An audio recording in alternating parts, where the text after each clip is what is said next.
എന്നെ സംബന്ധിച്ച് അത് ഭയങ്കര ഒരു ഞാനിപ്പോഴും ഓർത്തിരിക്കുന്ന ഒരു സംഗതിയാണ്. കാര്യം ഞാനൊരു ഭയങ്കര ഒരു കട്ട മോഹൻലാൽ ഫാൻ. ആരാധകനാണ്.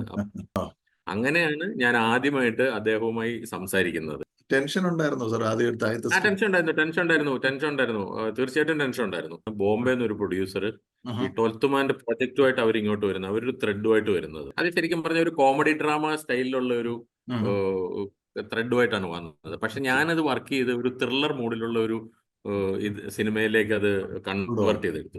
നമുക്ക് അതിനകത്തൊരു ഭയങ്കര അത്ഭുതം തോന്നിയത് ഈ വായിച്ചിട്ട് ഫുൾ വായിച്ചിട്ട് ഇടയ്ക്കൊക്കെയുള്ള സീനുകളിൽ നിന്നുള്ള ഡയലോഗുകൾ വരെ സഹിതം ലാലേട്ടൻ ഇങ്ങോട്ട് പറയാൻ തുടങ്ങി. ഭയങ്കര ഭാഗ്യം കിട്ടിയ പോലത്തെ ഒരു 10-30 ദിവസമായിരുന്നു 12th മാന്റെ ഷൂട്ടിംഗ് എന്ന് പറഞ്ഞു കഴിഞ്ഞാൽ. അപ്പം മിക്കവാറും എനിക്ക് ലാലേട്ടനുമായിട്ട് ഇന്ററാക്ട് ചെയ്യാൻ ഒത്തിരി അവസരങ്ങൾ ആ ഒരു 10-30 ദിവസം കിട്ടിയിട്ടുണ്ട്. ഈ രണ്ടും എൻറ്റയർലി ഡിഫറെന്റ് ആയിട്ടുള്ള സാഹിത്യ രൂപങ്ങളാണ് കഥയും തിരക്കഥയും എന്ന് പറഞ്ഞു കഴിഞ്ഞാൽ. ഞാൻ കോളേജിലൊക്കെ പഠിക്കുമ്പോഴേ ഞാൻ എഴുതുമായിരുന്നു. ഞാൻ കഥയൊക്കെ എഴുതുമായിരുന്നു.